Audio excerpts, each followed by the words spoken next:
Every winter, White Memorial Conservation Center offers Cut It Out, a program celebrating the local history and practice of ice harvesting.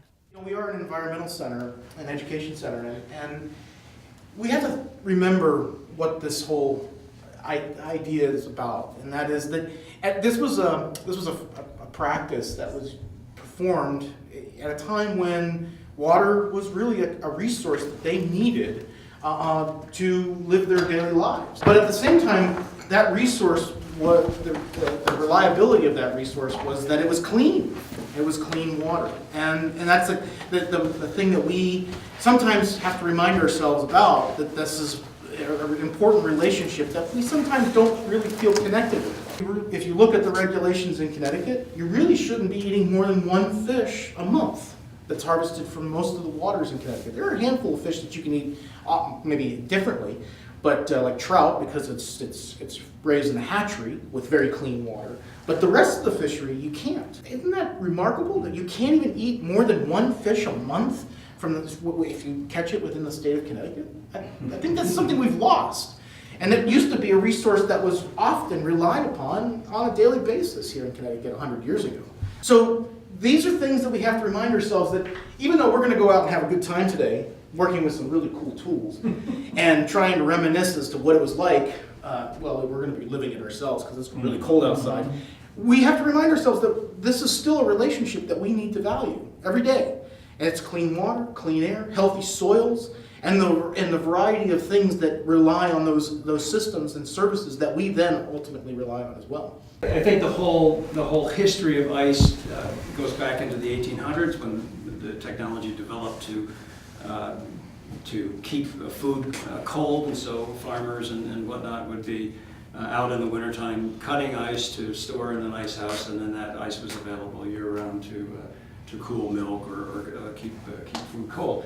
In 1908, the Berkshire Ice Company got its start here, and it actually had several other facilities, but the one that they built here, the ice house itself, was the size, and this is interesting with Super Bowl tomorrow, using this analogy, 2 football fields, end to end, 700 feet long. This building, 35 feet high, 100 feet, 110 feet wide, divided into 14 compartments. And I think the ice house's holding capacity was 60,000 tons of ice, which maybe about 75 acres of the lake would produce. Now the lake is just under 1,000 acres. This tool is called a pike, and it's an interesting thing. Somebody using this with cattails? Anyway, it's got a metal piece for pulling blocks. It's got a pointed piece for pushing. So it was a pretty handy tool. The warmth of our informative classroom time came to an end. Now it was time to get a chilling taste of the practice of ice harvesting.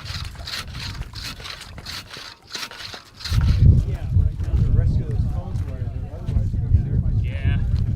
Really? Yeah, I know it. So, not for place. There you go. Oh, holy fucking. Oh, it's great. Very educational. And the small scale that we did this, I just can't imagine how large scale it was. How they actually did that. This guy's working hard. The cutting is fun. Keeps you warm too. The whole thing.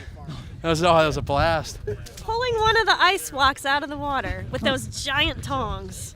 That was pretty fun. The group came up with a one-word cheer to cap this annual Cut It Out extravaganza. Freeze! Subscribe to White Memorial Conservation Center's free weekly e-newsletter, The Habitataler. You will not miss any of the fabulous recreational and educational programs we have to offer here. And we value your privacy and do not share subscribers' email addresses.